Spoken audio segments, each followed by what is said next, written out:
Jéricho. Nous lisons dans Josué 6, premier verset, jusqu'au verset 5.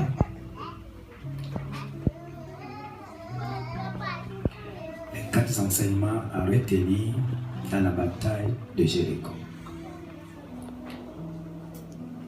Les 4 enseignements à retenir, ou bien les 4 leçons à retenir dans la bataille de Jéricho.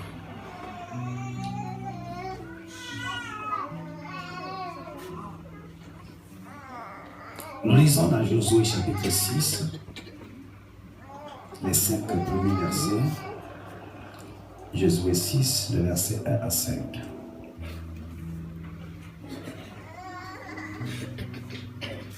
Josué 6, le verset 1 à 5.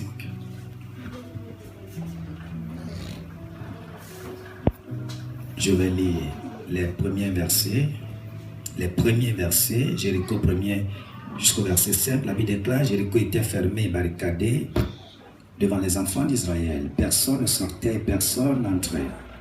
L'Éternel dit à Josué, vois, je livre entre tes mains Jéricho et son roi, ses vaillants soldats.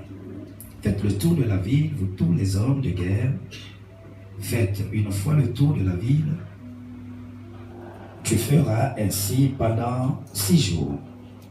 7 sacrificateurs porteront devant l'arche 7 trompettes retentissantes.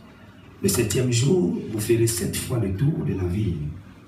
Et les sacrificateurs sonneront les trompettes.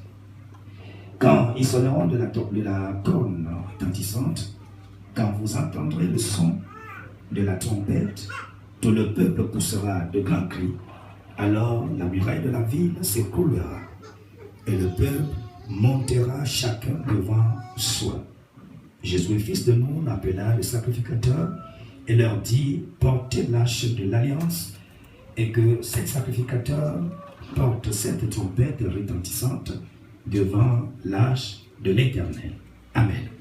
Nous lisons, vous pouvez vous asseoir, nous allons lire également. Je lis également les versets 20, 21 et les versets 27. Je lis également les versets 20, 21 et 27. La Bible déclare, le verset 20, le peuple poussa des cris et les sacrificateurs sonnèrent des trompettes. Lorsque le peuple entendit le son de la trompette, il poussa de grands cris et la muraille s'écroula. Le peuple monta dans la ville et chacun devant soi, ils s'emparèrent de la ville. Le verset 21, et ils dévouèrent par interdit au fil de l'épée tout ce qui était dans la ville, hommes et femmes, enfants et vieillards, jusqu'aux bœufs, aux brebis et aux ânes. Le verset 27, enfin, la Bible déclare, l'Éternel fut avec Josué, dont la renommée se répandit dans tout le pays. Amen. Que Dieu bénisse sa parole. Amen. Un vaseur donne pour Jésus. Un vaseur donne pour Jésus. Sanctifié à son honneur. Un vaseur donne. Un vaseur donne. Sanctifié à son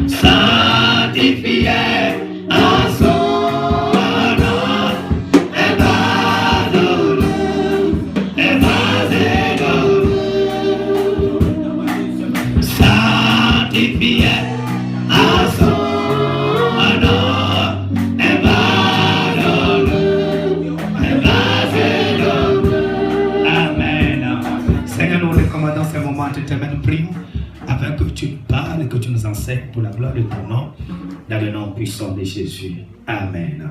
Amen. Alors, depuis le lundi, nous avons fait un marathon de nuit sur un grand thème, la bataille de Jéricho, comment détruire les murailles. Et vous savez que la Bible déclare dans le livre de 2 Timothée 3, le verset 16 à 17, que toute écriture est inspirée de Dieu pour corriger, pour convaincre, pour enseigner, pour enseigner dans la justice, afin que l'homme de Dieu soit propre à toute bonne œuvre. Donc l'écriture n'a jamais été écrite au hasard. Chaque fois que Dieu permet qu'on écrive quelque chose dans la Bible, c'est pour qu'il y ait des enseignements, c'est pour corriger, c'est pour enseigner, c'est pour instruire quelqu'un. Et lorsque nous faisons ces thèmes, vous allez constater que malgré que c'est dans l'Ancien Testament, mais il y a des paroles, il y a des histoires très intéressantes à Dieu.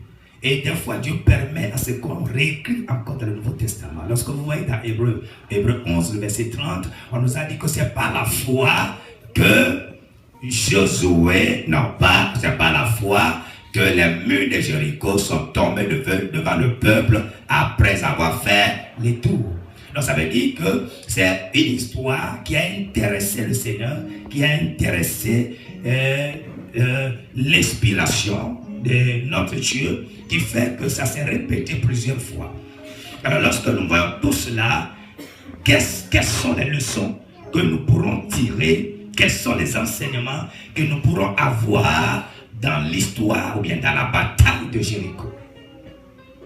Quel enseignement pouvons-nous avoir dans la bataille de Jéricho? Et ce matin, je voudrais vous parler sur 4 choses intéressantes, 4 enseignements que nous pouvons tirer dans la bataille de Jéricho. Le premier enseignement, la première leçon que nous pouvons tirer, c'est que toutes les batailles de notre vie ne sont pas pareilles. Amen. Toutes les batailles de notre vie ne sont pas et ne seront jamais pareilles. Alléluia. Jéricho a connu plusieurs batailles. Je dis Jéricho. Josué a connu plusieurs batailles. Jéricho, devant le Jourdain, avait parlé, la Bible déclare qu'il a traversé le Jourdain avec le peuple. C'était une bataille. Mais ce n'était pas la bataille de Jéricho. Josué, à un moment donné, la Bible dit, dans la bataille avait même arrêté le soleil jusqu'à ce qu'il ait exterminé ses ennemis avant que le soleil ne marche encore. Josué avait connu cela avec le peuple. C'était une bataille, mais ce n'était pas la même bataille. Vous devez savoir que dans la vie, il y a plusieurs batailles que vous allez faire face, que vous allez vous confronter. Il y a des petites batailles et des grandes batailles. Des petites batailles qui est par exemple la maladie de l'enfant, la nuit l'enfant qui tombe malade. Vous-même, des petites batailles où vous avez dit qu'on n'a pas besoin de l'intervention de Dieu, on peut le faire seul, on peut seulement amener l'enfant à l'école, on peut amener l'enfant à l'hôpital, on peut faire ceci, ou bien les petits problèmes de la famille, on peut régler cela nous-mêmes. Ce sont des petites batailles. Mais il y a des batailles où vous avez besoin de l'intervention de Dieu. Il y a des batailles quand vous-même vous regardez, des fois même en tant que leader, en tant que chef de famille, vous faites les tours pour dire Seigneur, qu'est-ce que je vais faire? Est-ce que je vais m'en sortir? Raison pour laquelle la Bible déclare que Josué à un moment donné faisait le tour du muraille. Il dit ça là, est-ce que ça peut? On peut arrêter ça, on peut casser ça. Même le marteau ne pourra pas le faire. Il fait le tour. La bataille, c'est une autre bataille. Il sait qu'il n'est pas confronté. Il a l'habitude de faire des batailles. Mais lorsqu'il voit la taille, la Bible, selon les historiens, on dit que la hauteur du muraille peut atteindre dans les 15 mètres. Et que l'extension, on appelle ça l'épaisseur, peut être dans les 4 mètres. Donc ce qui veut dire qu'on a dit qu'on peut faire même les courses de chars. Les soldats faisaient les courses de chars sur les murailles. Donc quand ils regardent l'épaisseur, quand ils regardent la hauteur, il dit non, ça là, j'ai connu des batailles, mais pas ça. Alléluia. Il dit non, ça là, c'est pas facile. Alléluia. Il est confronté à une autre bataille, une grande bataille. Et dans l'histoire de la vie, ça arrive toujours. Il y a des moments lorsque vous allez dire que mais Dieu m'a amené des choses.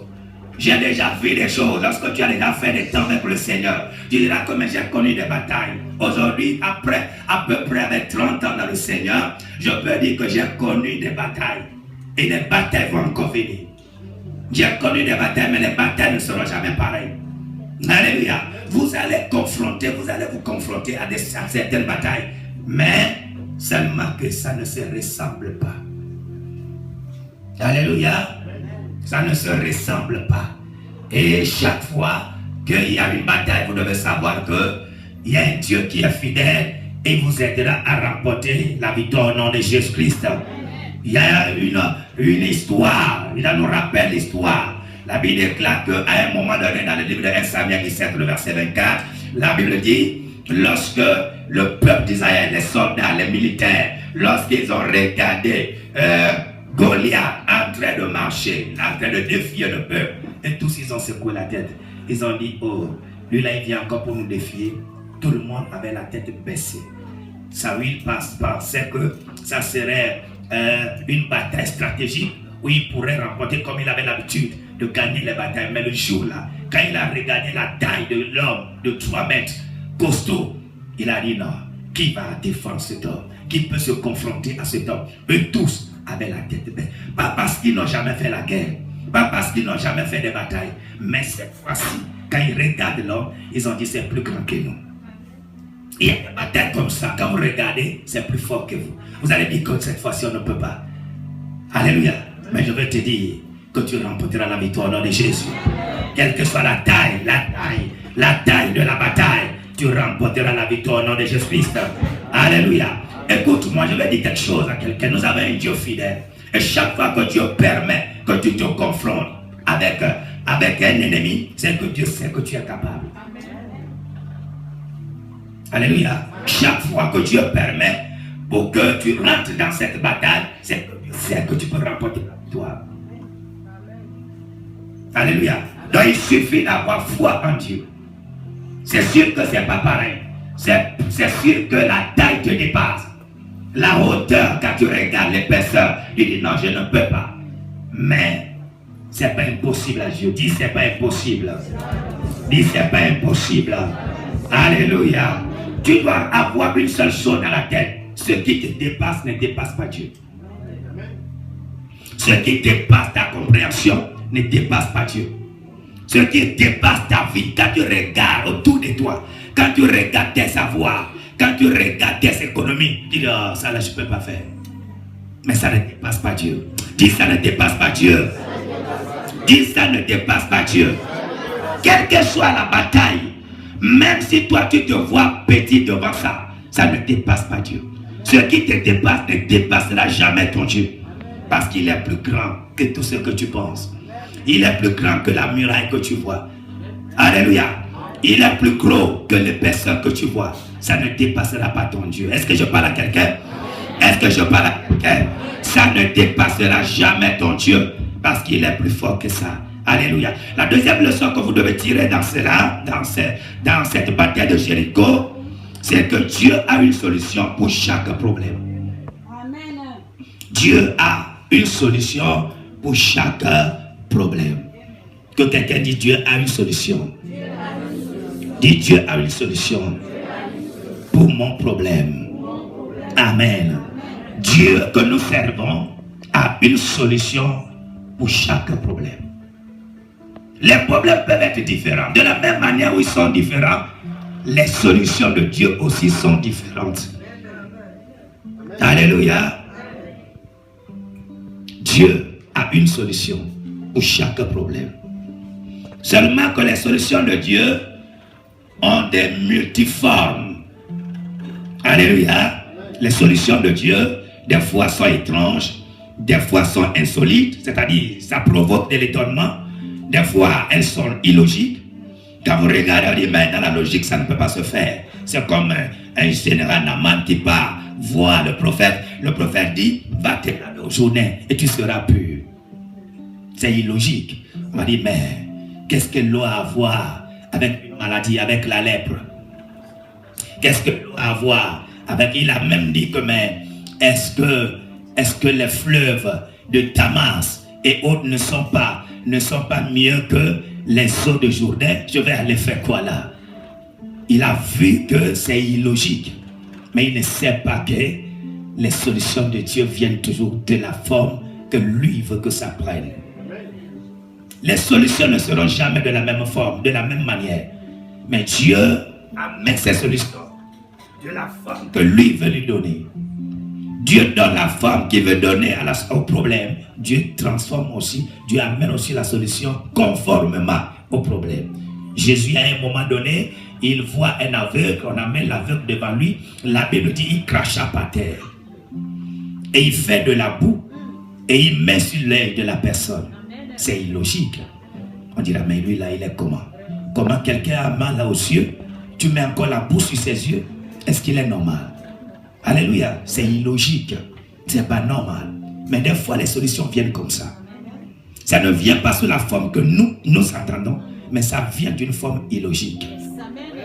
Mais n'importe comment ce qui est su derrière cela, il y aura toujours une solution. Dieu aura une solution au nom de Jésus. Alléluia. Il y aura toujours une solution. Les solutions des fois sont incompréhensibles. Le jour que vous comprenez les solutions de Dieu, c'est que vous aurez des problèmes. Dieu amène toujours ces solutions où l'homme à un moment donné, la pensée humaine ne comprend pas. C'est incompréhensible. Quand vous regardez, vous dites que maintenant, tu vas faire les calculs, mais les calculs vont échouer. Tu vas dire que maintenant, selon la logique, je vais faire ceci. Mais à un moment donné, tu dis non Seigneur, je laisse faire. C'est le jour que tu laisses faire, que tu dis que je ne peux pas comprendre. C'est à partir de ce moment-là que le miracle arrive. Alléluia. Alors lorsque tu attends Dieu, il y aura des choses incompréhensibles dans ta vie. Des choses, des fois, quand tu fais, les gens disent, mais lui là, est-ce qu'il est normal? Lui là, comment se fait-il qu'il dit qu'il cherche quelque chose et il dépense encore de l'argent? Comment se fait-il qu'il est dans ce problème et il fait encore ça? On dit, mais c'est pas normal. Mais c'est dans ça là que Dieu se manifeste. Alléluia. Jésus prie un homme un jour. Et c'est un aveugle. La Bible déclare qu'on amène un aveugle vers le Seigneur. Il a prié pour le monsieur. Et il demande au monsieur, est-ce que tu vois? Le monsieur dit, je vois les hommes comme des arbres. Alléluia. Jésus le prit par la main et le fait sortir de sa ville. Et il prie encore pour lui une deuxième fois. C'est là où il commence par voir clair. Quelqu'un va se poser la question, Jésus qui a toute la puissance, pourquoi il n'a pas prié sur place? Pourquoi il le fit sortir d'abord? Incompréhensible. Alléluia. Donc des fois le Seigneur agit d'une manière illogique, incompréhensible. Mais derrière cela, la solution arrive toujours. Je veux dire à quelqu'un, je ne sais pas par quelle manière Dieu va agir, mais ce qui est sûr, ta solution arrive. Ton amen m'embête. Ton amen m'embête. Alléluia. Je ne sais pas par quel moyen Dieu va le faire dans ta vie, mais ce qui est sûr à la fin, toi aussi tu vas dire, enfin, il a agi dans ma vie. Tu diras, enfin, il était là. Je pensais qu'il m'avait abandonné, mais je constate maintenant qu'il est là. Il agira dans ta vie au nom de Jésus. Je dis, il agira dans ta vie au nom de Jésus. Alléluia. Les solutions sont toujours illogiques, incompréhensibles. Des fois même c'est ridicule. Mais lui là, il est ridicule. Ce qu'il est en train de faire là, il a dit que c'est Dieu qui lui a dit de partir de la maison de son père. On lui demande où est-ce qu'il va. Il dit, je ne connais pas là où je vais. Il dit, mais lui là, c'est ridicule, c'est rigolo. Quand les gens se regroupent, on dit, mais ton frère est où? On dit, comment il est sorti dans la maison? Il va où? Alors, il a dit que Dieu lui a dit de sortir, il ne sait pas là où il va. C'est ridicule. Ah! Un Dieu qui amène des solutions des fois d'une manière ridicule. Quand les gens te regardent, lui là, il réfléchit quand même. C'est pourquoi la Bible dit que celui qui a la foi est comme un fou. Et tant que tu n'arrives pas au niveau de fou, ta foi ne peut pas ne peut pas créer les miracles. Est-ce que je parle à quelqu'un? Celui qui réfléchit trop ne peut pas manifester la foi de Dieu. Des fois, c'est ridicule. Mais c'est dans ça là que Dieu agit. Je parle à quelqu'un. C'est dans ça là que Dieu agit. Alléluia. Et je veux assurer quelqu'un que Dieu va vous faire rentrer dans une solution de surprise. Dieu va vous faire rentrer dans une solution de surprise. Une solution illogique. Une solution quand les gens regardent, on dit mais ça ne peut pas arriver. Mais dans ça là, Dieu va se manifester au nom de Jésus. Dis-moi amen ça. Dis-moi amen ça arrive. Dans le nom de Jésus. Alléluia. Dans une solution illogique. Tu dis mais non. Les calculs ne peuvent pas, les calculs vont échouer. C'est lorsque les calculs échouent que Dieu commence à se manifester. Alléluia. C'est lorsque toi-même, quand tu regardes, on voit le ridicule à l'intérieur. Mais c'est là où Dieu se manifeste. Dieu parle à quelqu'un. Alléluia. Et vous devez vous attendre à ça lorsque vous êtes enfant de Dieu. Dieu nous amène toujours à un niveau où des fois, quand tu regardes, tu dis, mais est-ce que c'est encore possible? Tu diras que non, c'est pas vrai. Tout ce qu'on est en train de dire là, je ne crois plus. Je ne crois plus. Mais c'est lorsque tu crois que ça commence par arriver. Parce qu'il est écrit que tout est possible à celui qui croit. Le jour que tu enlèves la foi dans ta vie, c'est que ta vie chrétienne n'a plus de sens. Tout est possible à celui qui croit. Ne base pas ta vie sur des calculs. Ne base pas ta vie sur ce que tu vois. Quand la Bible déclare que l'Éternel lui dit, vois, je livre aujourd'hui entre tes mains Jéricho, son roi et ses vaillants soldats. Mais lorsqu'il regarde le muraille, il a fait même le tour de la muraille encore là, bien gros, bien en hauteur. Il dit, mais il m'a déjà dit qu'il a livré. Il n'a pas dit, je livrerai. Dieu connaît le français. Et Dieu n'a pas utilisé le futur. Il dit, je livre entre tes mains. Mais la muraille est là. Oh. Ah, je livre entre tes mains. Mais quand lui voit le présent, il utilise le présent. Mais dans le présent, la chose est encore là. Mais il a livré comment?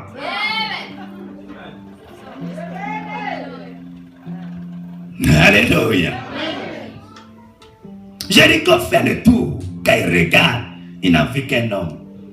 Il dit, mais toi, tu fais quoi ici? Parce que quand tu es à ce niveau-là, des fois même, toute personne que tu vois autour te fait peur. Sûrement que c'est un espion qui est venu pour bombarder peut-être le camp d'Israël. Toi, tu fais quoi là? Tu es pour nous, tu es pour l'autre côté. Il dit, non, je suis le général. Je suis venu pour vous soutenir.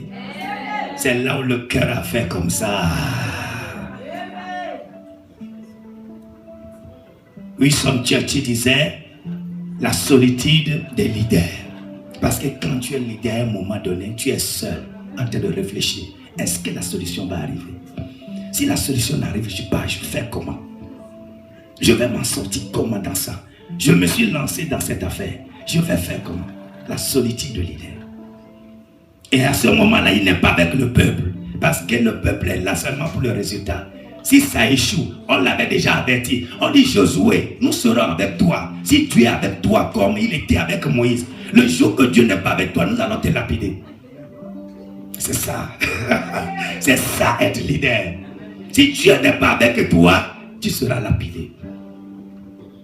Les murmures de tout genre, les problèmes de tout genre. Des fois, c'est facile. La caille témoigne là. Des fois, aujourd'hui, nous avons acclamé. Mais le jour-là, ça n'a pas été facile. Le jour-là, ça n'était pas facile. Le jour-là, même quand on était en taxi, on priait. On dit, Seigneur, si quelque chose arrive, nous allons faire comment? Que dira-t-on? Est-ce que réellement tu nous as appelés? Rappelle-toi de l'alliance. C'est ça. C'est à ce moment-là, le cœur bat. Tu ne sais pas quoi faire. Mais lorsque le Seigneur est avec toi, à la fin, le témoignage arrive. Quand Dieu veut amener quelqu'un à notre niveau, il y a toujours la manifestation de sa grâce et de son amour. Alléluia.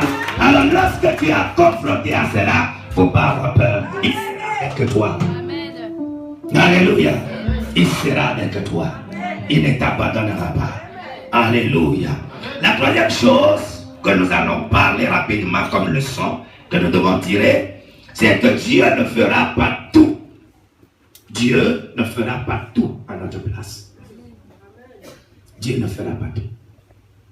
Que quelqu'un dise Dieu ne fera pas tout. Dieu ne fera pas tout. On dit Dieu ne fera pas tout. Dieu ne fera pas tout. Alléluia. Dieu ne fera pas tout. Dieu ne fera pas tout. Alléluia.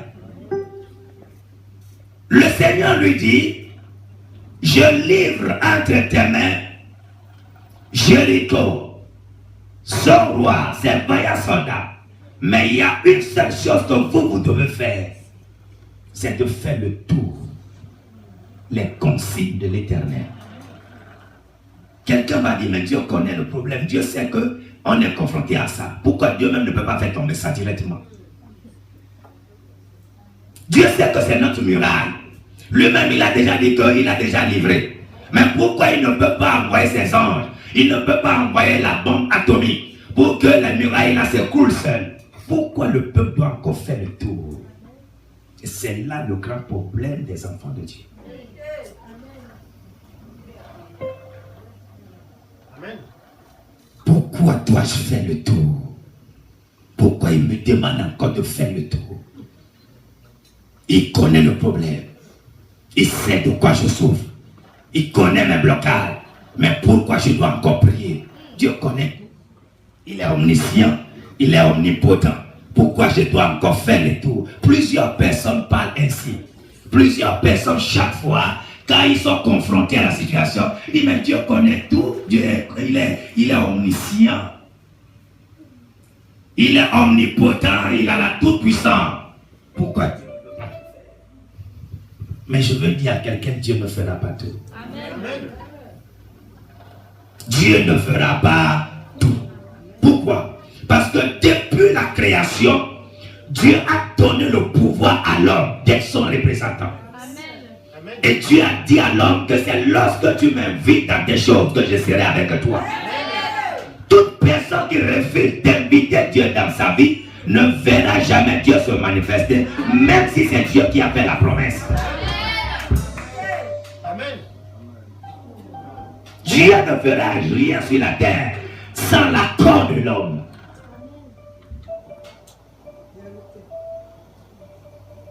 Est-ce que je parle à quelqu'un? Dieu ne fera. Il y a un prix à payer. C'est le jour que tu acceptes.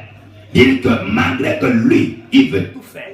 Malgré que lui, il veut faire sa part, je dois aussi faire ma part. Et lorsque vous refusez de faire votre part, des fois Dieu vous regarde. Et vous dites que mais j'attends les promesses. J'attends les promesses. Il m'a promis. On m'a prophétisé. On m'a dit ceci. On m'a dit ceci. J'attends ça. J'attends ça. Tu attends. Mais il faut être en action. Avant d'attendre, il faut parler. Il faut activer ça. Il faut provoquer ça. Pour que Dieu avait dit qu'il n'y aura pas de stérile dans sa maison. C'est vrai ou c'est faux? Dieu avait dit qu'il n'y aura pas de femmes qui avortent dans sa maison. C'est vrai ou c'est faux? Mais la Bible dit que l'Éternel, voyant l'amour de Elkanah vis-à-vis de a rendu Anne stérile. Est-ce que la parole de Dieu est contradictoire? Non. Alléluia. Amen. Oh, déjà.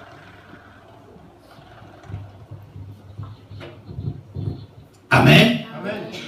Donc, mais lorsque Anne s'est levée, est partie chercher la face de Dieu, a provoqué le miracle. Elle a vu son enfant ou elle n'a pas vu? Est-ce que la parole de Dieu s'est contredit? Non. Pourquoi c'est avec Anne que Dieu l'a fait? Parce que Dieu savait que si elle décidait, Anne aura son miracle. Alléluia. Amen. Le jour-là, Anne n'a pas accusé qui que ce soit. Non. Le véritable problème, c'est que des fois, nous fuyons nos responsabilités et nous prenons tout le monde comme des ennemis. Fais ta part. Dis à quelqu'un, fais ta part. Dis à quelqu'un, fais ta part. Et Dieu fera le reste. Ne fuis pas ta responsabilité. Personne ne fera ce que tu dois faire à ta place. Je parle à quelqu'un. Personne ne fera ce que tu dois faire à ta place. Si c'est toi qui veux le miracle, c'est toi qui dois agir. C'est toi qui dois provoquer ça. Et Dieu va agir en ta faveur. Qui m'a dit amen? Qui m'a dit amen? Qui m'a dit amen? Qui m'a dit amen? Fais ta part. Et Dieu fera sa part. Alléluia. Fais ta part. Pourquoi tu veux fuir tes responsabilités? Non, Dieu connaît mes problèmes. Je suis dans la, ça fait 10 ans, je fais les mêmes choses. Même la veille, on te cherche, tu ne viens pas. Hein? Même les tout petits viennent à la veille. Les enfants. J'ai été épaté de voir les enfants de 5 ans, 6 ans, 7 ans venir à la veille. Mais ce sont des grandes personnes qui dorment à la maison. Alléluia. Amen. Pas parce qu'il n'a pas de soucis, mais parce qu'il ne peut pas s'en passer du sommeil. Alléluia. Le sommeil de dire, si je veille trop, je vais avoir des problèmes. Mais les autres n'ont pas de problème. Pourquoi? Fais ta part et Dieu fera sa part. Le royaume de Dieu souffre de violence. Ce sont les violents qui ne prennent pas la force. Alléluia. Donc Dieu ne fera jamais tout à ta place. Tu as quelque chose à faire. Alléluia. Alléluia. Vous lisez 2 Chroniques vers le verset 17. La Bible déclare qu'à un moment donné, le peuple, lorsqu'ils étaient confrontés aux 3 nations, ils se disaient que mais on va faire comment? Ils étaient tremblants. Ils se disaient que non, on va mourir, on va nous tuer parce qu'ils étaient nombreux. Mais Zacharie, c'est Zacharie qui s'est levé en tant que prophète. Elle a dit, vous sortez seulement. Commencez pas à marcher. L'Éternel lui-même fera les choses à votre place. Vous pouvez nous lire cela.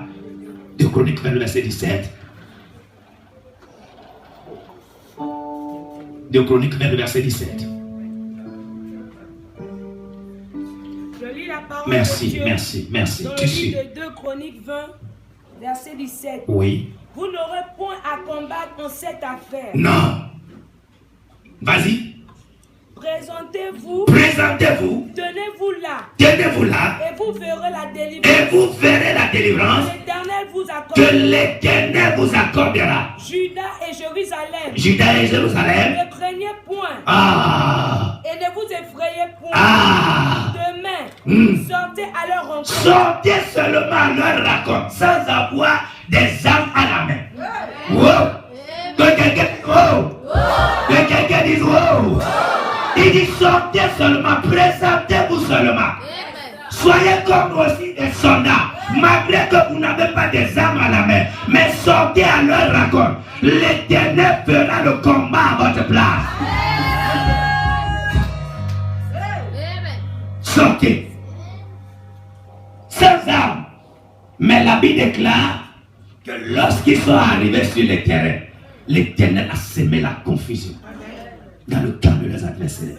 Ils peuvent dire que mais on a peur des ennemis, on n'a pas les armes à la main. Il nous dit de sortir. Nous allons sortir comment? Devant les armes, nous allons faire comment? Il y a des chrétiens comme ça. Quand Dieu parle, il faut avoir l'audace d'agir selon la parole de Dieu. Dieu dit sortez. Mais il y a des gens qui calculent. Il dit mais toi aussi tu me dis des choses comme ça. Parce qu'aujourd'hui, le christianisme a perdu le pouvoir parce qu'on a trop de philosophes. On a trop de philosophes. Dans le christianisme, c'est la foi. On croit et on agit. On dit, mais parce que c'est Dieu qui a dit, je fais, je vais voir si ce qui va arriver. Ils sortaient seulement. Mais 3 nations à leur rencontre. Ils étaient nombreux. Ils avaient d'ailleurs peur. À plus forte raison, ils n'ont rien à la main. Mais l'Éternel dit sortez. Sortez seulement. Allez-y à leur rencontre. Malgré que vous n'avez rien à la main. Mais vous aurez la victoire. C'est seulement avec Dieu, sans rien avoir à la main, on a la victoire. Même avec les militaires. C'est seulement avec Dieu, sans rien avoir comme argent. Mais on gagne des batailles financières. Est-ce que je parle à quelqu'un? C'est seulement avec Dieu que rien à la main. Vous gagnez, vous changez votre histoire. C'est seulement avec Dieu. Qui m'a dit amen? Qui m'a dit amen? Alléluia. C'est seulement avec Dieu. Avec d'autres nations, tu ne peux pas. Mais quand tu es avec Dieu, sans rien avoir à la main, mais tu peux gagner. La Bible dit Le jour-là, il s'appelle comment? Samson s'est confronté à un lion. Et ça n'a rien à voir à la main, ça n'a rien à la main. Il déchira le lion. Comment on peut déchirer un chevreau? Les mains vides, il a déchiré. Des fois, ce n'est pas toi qui combats. L'Éternel a dit, ce n'est pas vous qui allez combattre. Mais moi, je vais combattre à votre place. La seule chose que vous pouvez faire, obéissez. Allez-y seulement. C'est moi qui vous envoie. Pourquoi tu as peur? Qu'est-ce qui te fait peur? Quelle est la bataille qui te fait peur? Est-ce que tu as confiance en Dieu? Est-ce que tu crois à Dieu? Si tu crois au Seigneur, va, agis, ne crains pas. Parce que quelle que soit la bataille, tu finiras par remporter la victoire. Je dis, quelle que soit la bataille, tu finiras par remporter la victoire. Parce que Dieu est avec toi. Est-ce que quelqu'un m'a dit amen? Est-ce que quelqu'un m'a dit amen? Tu finiras par remporter la victoire. Ne crains pas. Parce que ceux qui sont sur nous sont plus nombreux que ceux qui sont sur eux. Des fois, il y a des gens que tu ne vois pas. Il y a des anges que tu ne vois pas, mais qui sont à tes services. Et lorsque tu vois les ennemis font peur, font trembler. Mais l'invisible opère plus que le visible. L'invisible est plus fort et plus puissant que le visible. Ce n'est pas tout ce que tu vois qui peut te faire peur, qui constitue un frein pour toi. Il y a des choses que tu ne connais pas. Il y a des choses quand tu regardes, tu ne vois pas, que Dieu ne te montre pas. Mais c'est lorsque tu vois que tu sauras que tu n'es pas n'importe qui. Tu n'es pas n'importe qui. Crois en Dieu et tu finiras par remporter la victoire.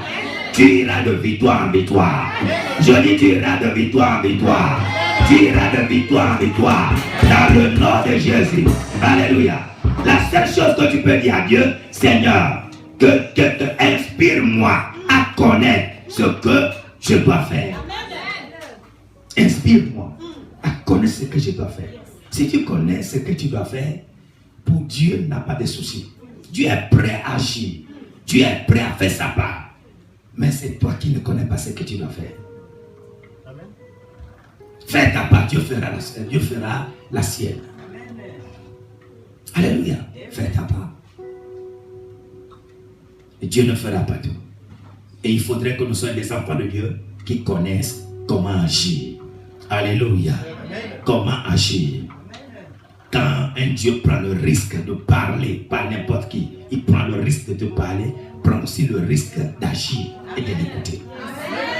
Des fois c'est un risque, mais il faut avoir confiance qu'il ne m'abandonnera pas.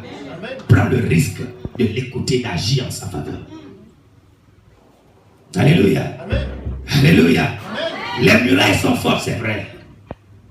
La Bible dit personne n'a personne quand tu vois, c'est trop, c'est dur. Mais Josué a pris le risque de dire au peuple, nous allons quand même faire le tour. Dieu sait qu'au milieu de ce peuple-là, il y aura toujours des gens qui vont dire, oh, Josué toi aussi. Mais il a dit, c'est ce que Dieu nous a dit. Ils ont pris le risque de faire le tour. Et la solution arrive. Il y a des choses pour lesquelles nous prenons des risques. Mais si Dieu est avec toi, le risque se transforme en la solution. Le risque se transforme à un miracle. Et c'est seulement ceux qui ne veulent pas prendre le risque qui échouent. Dieu dit qu'il ne veut jamais risquer, ne pourra jamais aller à un autre niveau. Ton silence est suspect. Ton silence est suspect. Celui qui ne veut jamais prendre le risque n'ira jamais à un autre niveau. Vous voulez aller à un autre niveau? Prenez le risque. Ce sont ceux qui risquent là, qui arrivent à défier les défiables, qui arrivent à faire ce que les autres n'ont jamais fait. Oh, dis-moi amen. Dis-moi amen. Dis-moi amen. C'est lorsque tu risques que tu finis par avoir. Écoute-moi, il y avait plusieurs personnes en Israël. D'ailleurs, il y a quelqu'un, il n'a même pas le numéro matricule. au milieu des soldats d'Israël. Il s'appelle David. Malgré que tous ceux-là qui avaient leur matricule, ils étaient là debout pendant 40 jours, assis devant un seul homme, en train de défier. Ils sont là. Ils se parlent seulement eux-mêmes. Tu le vois, il vient encore. Il vient encore. C'est pour encore nous défier. Il vient encore. La Bible dit tous les jours, Goliath vient se présenter devant eux. Devant toute une armée. Ah! Goliath vient se présenter devant eux, devant toute une armée. Il dit, je cherche seulement une seule parmi vous. Celui qui me frappe, mon peuple sera assujetti à lui. Mais si j'arrive à le tuer, vous serez assujetti à lui. Je veux un candidat. Il y avait des colonels. Il y avait des généraux. Je ne connais pas leur grade. Mais eux tous étaient assis en train de se regarder. Il y a un militaire ici. Il y a un défi. Alléluia. Il dit, je cherche seulement quelqu'un. Celui qui peut défier l'autre. Lorsqu'il regarde la taille de l'homme, 3 mètres, il dit, je ne fais même pas la moitié. J'ai ma femme qui est à la maison. J'ai mes enfants à la maison. Quand toi tu dis à l'autre, tu dis, est-ce que je peux? Il dit quoi? Je ne peux pas partir. Tu dis à l'autre, pas peur. Il dit, toi même pas. Eux tous discutaient pendant 40 jours. Personne ne peut lever le petit doigt.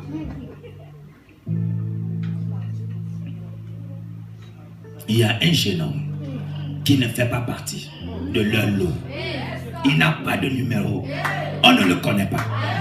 Le jour-là, il ne disait même pas que je m'en vais faire la guerre. Le papa lui donne seulement la nourriture, il va donner à tes frères. Le papa même ne savait pas qu'il est en train d'envoyer la solution. Lui-même en patin ne savait pas qu'il devait être la solution. Mais lorsqu'il arrive sur le terrain, lorsqu'il a regardé l'homme, on lui a dit, qu'est-ce qui se passe? On dit, voilà un homme qui nous a mis à genoux pendant 40 jours ici. On ne sait pas quoi faire. Il dit quoi? Qu'est-ce qu'on va donner à celui qui va le tuer? Qu'est-ce qu'on va donner à celui qui va tuer cet homme? Lui n'a pas regardé la taille. Lui n'a pas regardé la forme. Mais lui, il regarde l'Éternel. Il a dit, quel est cet incirconcis qui est en train d'insulter l'Éternel des armées? Qui est cet homme-là? Il dit, donnez-lui-moi. Les gens disent, mais toi aussi. Mais ses frères ont dit, toi tu viens faire quoi encore ici là? On connaît ta ruse. Va à la maison. Qui t'a appelé? Il dit, j'ai dit quoi de mal? Lui là, je vais le tuer. Il faut qu'il y ait des gens qui osent. Des gens qui aiment défier les défiables. Ne soyez pas des peureux, des faiblards. Un petit problème, tout le monde devient ton ennemi. Mais le problème, c'est pour t'amener à un autre niveau. Tu penses que c'est un hasard? Si le jour que tu penses que ce sont les gens qui peuvent être ta solution, tu vas échouer. Mais prends appui sur l'Éternel. Prends appui sur l'Éternel. Il a dit, lui là, je vais le tuer aujourd'hui.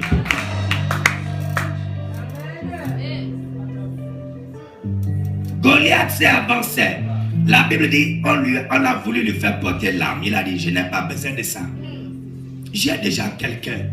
Il dit, même en cachette, j'ai déjà déchiré les lions de l'ours. Lui là, je ne peux pas le déchirer. Il dit, je vais le tuer. Alléluia. Tu as besoin des hommes qui peuvent défier les situations. Des hommes qui peuvent dire que malgré que la muraille est là, mais je ne vais pas mourir dedans. Malgré que ce problème est là, quand je vois ça, mais ça ne serait pas la fin de ma vie. Je peux encore faire de l'exploit. Ce n'est qu'un moyen pour Dieu pour m'amener à un autre niveau. Je vais défier l'ennemi.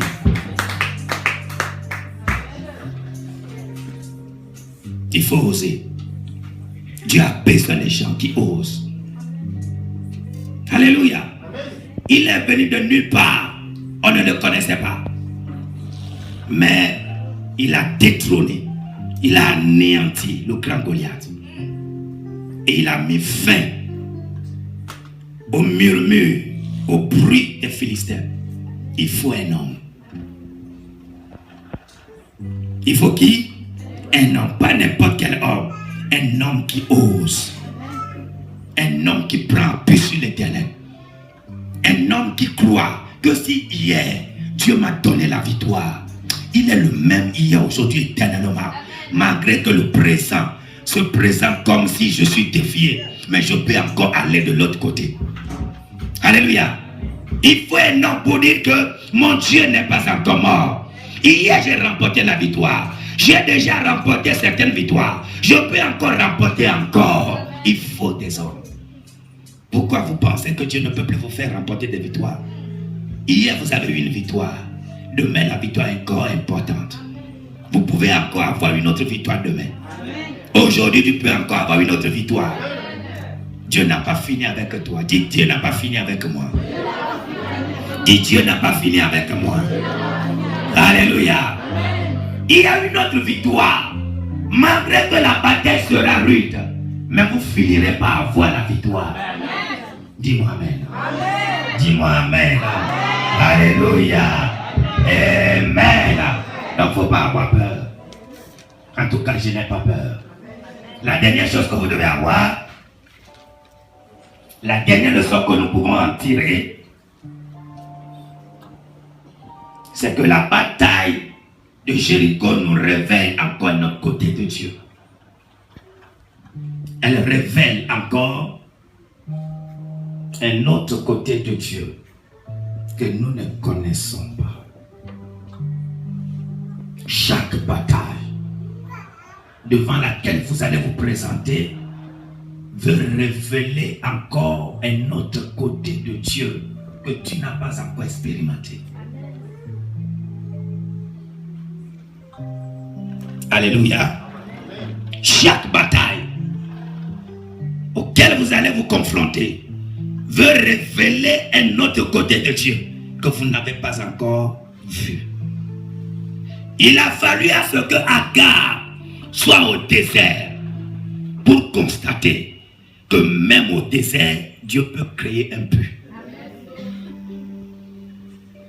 Elle a dit à Ta El-Roi, le Dieu qui m'a vu. Elle pensait que Dieu l'avait oublié. Elle pleurait. Elle disait que mais je ne veux pas voir mon enfant mourir. Mais le jour que l'Éternel lui a parlé, elle a dit, j'ai compris. Il appelle le lieu à Ta El-Roi, le Dieu qui m'a vu même au désert. Je suis venu dire à quelqu'un, quel que soit le désert, Dieu te verra au désert. Et Dieu te visitera dans ton désert. Il ne t'abandonnera pas au désert. Qui m'a dit Amen? Qui a dit Amen? Alléluia. Il a fallu à ce que Abraham passe par l'épreuve de sacrifice de son fils Isaac pour connaître qu'il y a un Dieu qui pourvoit même lorsqu'on n'a pas de quoi faire sur la montagne. Et le jour-là, il a dit, j'ai vu Jéhovah Jireh, le Dieu qui pourvoit même là où il n'y a rien. Mais lorsqu'il allait sur la montagne, il n'avait rien. Il pensait qu'il va sacrifier son fils. Il pensait que c'était la fin de son fils. Mais l'Éternel s'est révélé comme un Dieu qui pourvoit. Et des fois, Dieu vous fait passer des situations difficiles pour vous faire comprendre qu'il est le Dieu qui pourvoit. Et je veux dire à quelqu'un, quel que soit le besoin, il pourvoira dans ta vie au nom de Jésus. Je dis, il pourvoira dans ta vie au nom de Jésus. C'est lorsque tu traverses ces moments-là que tu sauras qu'il y a un Dieu qui arrive toujours à la dernière minute. Est-ce que je parle à quelqu'un? Est-ce que je parle à quelqu'un? À un moment donné de sa vie, Job, après avoir traversé toutes les situations, dans le livre de Job 42, le verset 5, il a dit, mes oreilles avaient entendu parler de toi. Mais maintenant, mon œil t'a vu. Et j'ai compris que tu es le Dieu qui peut restaurer. Mon œil t'a vu. Et l'œil de quelqu'un va voir la manifestation de Dieu. Tu as longtemps entendu parler de Dieu, mais tes yeux vont voir la manifestation de sa gloire. Tu verras qu'il n'est pas n'importe quel Dieu. Tes yeux vont le voir et tu vas toucher du doigt. Oh, tu me dis Amen, tu reçois la grâce. Tu me dis Amen, tu reçois la grâce. Tu me dis Amen, tu reçois la grâce. Dans le nom de Jésus, tes yeux vont le voir. Alléluia. Tes yeux verront qu'il est un Dieu qui n'est pas limité. Il est un Dieu puissant. La dernière chose que vous devez retenir, c'est que toute bataille cache une promotion. Toute bataille cache une promotion. Le jour que David a tué Goliath, la Bible déclare, les femmes ont commencé par donner une chanson. Qui connaît la chanson? Le jour qu'on a tué Goliath, les femmes ont commencé par chanter une chanson. J'aime la chanson là. Hein? Qui peut me parler de ça? Waouh! Les femmes ont entonné une chanson. Ils ont dansé avec ça. Ils ont dit Saül a tué 1000. David a tué 10 000. Saül a tué 1000. David a tué 10 000. Le jour-là, Saül savait que c'était la fin de son trône. Que c'était la fin de son règne. Il a dit quoi? On me donne 1000. On lui donne 10 000. On ne peut même pas lui donner 3 000. Pourquoi 10 000? Saül s'est fâché. Parce qu'il sait qu'à partir de ce moment-là, c'était la fin de son règne. Parce que quelqu'un a fait ce que personne n'a pu faire. Votre promotion arrive lorsque vous vous confrontez. Lorsqu'on a dit que dans la famille, personne ne peut faire ça. Le jour que tu fais ça, c'est le jour-là que tu fais la différence. Et tu deviens l'homme fort de la famille. Tu deviens l'homme intéressant dans la famille. Quand les gens regardent, ils viendront vers toi. Ils ont dit, oh, toi tu as fait comment? Dis-nous le secret. Parce que tu as fait ce que personne n'a jamais fait. Ça donne une promotion. Mais lorsque tu es dans le problème, lorsque tu veux traverser ça, des fois c'est pas facile. C'est dans les pleurs. C'est dans les graissements dedans. Des fois tu dis, mais est-ce que ça peut, est-ce que c'est possible? Est-ce que je peux y arriver? Mais le jour que tu as franchi, le jour que tu fais ça, le jour-là, tu deviens un homme récompensé. C'est le jour-là que tu reçois la couronne. La Bible déclare qu'après la traversée de Jéricho, la renommée de Josué s'est répandue sur toute la nation. Tout le monde parlait de ça. Wow. On a dit, on a vu les choses que Moïse a fait. Mais ce que Jésus a fait là, personne n'a jamais fait ça. La renommée de Jésus s'est répandue sur toute la nation. Si Jésus avait dit, je ne pouvais pas faire, est-ce qu'il aura de renommée? Jamais. Mais parce qu'il a risqué, il a osé écouter Dieu. Il a dit, je peux le faire. Il a mis la couronne. Je vais te dire que la couronne vient que après les efforts. La couronne vient que. Écoute-moi, aujourd'hui, par la grâce du Seigneur, j'ai, dans la 10e année dans mon ministère, nous avons aujourd'hui, dans mon ministère pastoral, je peux dire, j'ai déjà 4 ou 5 mariages. Mais le mariage qui nous a créé plus de défis, c'était le mariage de Papa Céleste. Papa, il s'appelle comment? Papa Ruffin.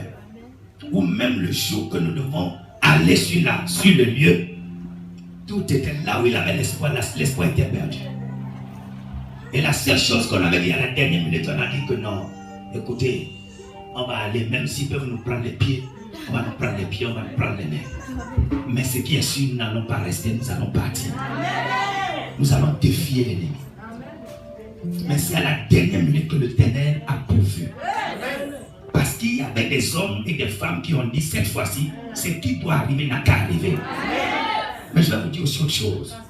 Après ce mariage, c'est le mariage qui a pu bénir le ministère. Vous êtes d'accord avec moi? C'est le mariage. Aujourd'hui, quand on regarde, le mariage est passé. Mais quand on regarde, il y a les traces du mariage. Et nous nous rappelons toujours qu'il y avait un mariage. Si on n'avait pas fait le défi, si on n'avait pas défié l'ennemi, est-ce qu'on aura quelque chose?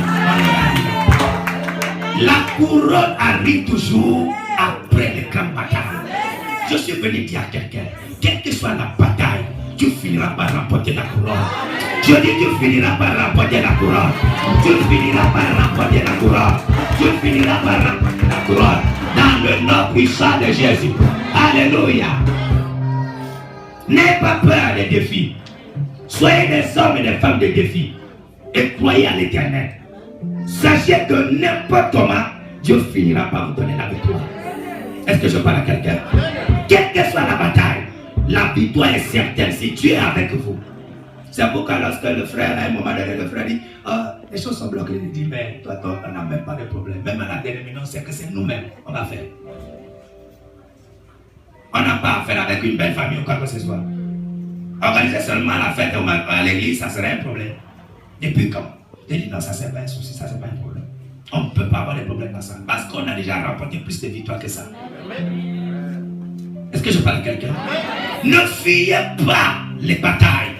C'est derrière les batailles qu'il y a les victoires. C'est derrière la bataille qu'il y a un couronnement. Il y a le couronnement. Alors, ne craignez pas. Je parle à quelqu'un? Je parle à quelqu'un? Quand vous le voulez ou pas, vous serez confronté à des batailles. C'est seulement celui qui ne veut pas avancer dans la vie qui dira je ne veux pas de problème. Même si tu ne veux pas, même à la maison, les problèmes vont te retrouver. Alors, vaut mieux de confronter au problème. Dis que je vais remporter ça. Je vais défier ça. Je dis amen quelqu'un. Que quelqu'un me dise amen ce matin. Alléluia. Confrontez-vous à la situation. Vous finirez par remporter la victoire. Alléluia. Et vous irez dans une nouvelle dimension. Vous irez dans une nouvelle gloire. Parce que le même Dieu qui a permis à ce que vous remportez des petites batailles, même si des grandes batailles se retrouvent devant vous, vous finirez par remporter cela. Que le Seigneur vous bénisse. Acclamons le Seigneur ce matin dans le nom puissant de Jésus. Alléluia. Alléluia.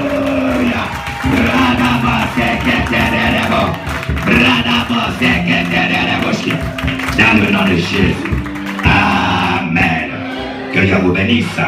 Vous allez nous asseoir ce matin pour couronner tout. Après nos 5 jours de marche avec le Seigneur, nous voulons prendre le repas du Seigneur.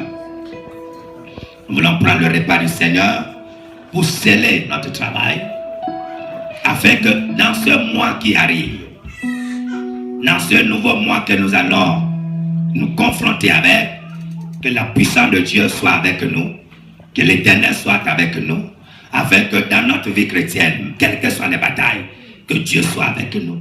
Nous voulons introduire le Seigneur dans notre vie. Nous voulons mettre le Seigneur dans notre bataille ce matin. Nous voulons qu'il soit en accord avec nous dans tout ce que nous allons entreprendre. C'est pourquoi à partir de maintenant, je voudrais que nous commençons par nous préparer déjà. Parce que bientôt nous allons aller à la table du Seigneur. Alléluia. Masa katarara boshe.